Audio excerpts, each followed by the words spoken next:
Hi guys, in this video I'll show you how to delete your transaction history in the Chase Bank or any other bank. So a lot of people try to remove or hide or delete their transaction history from their banking apps, and at the end they're not able to do it.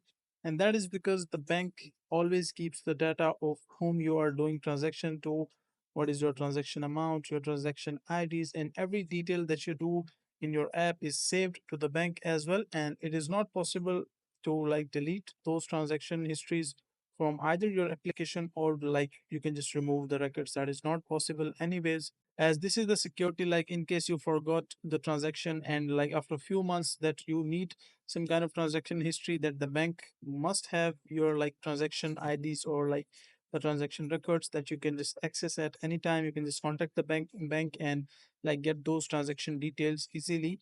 But in case if a bank adds those options to delete the transaction history or anything like that, so at the end you won't be able to do it, and that can create a problem for the customers and the bank as well.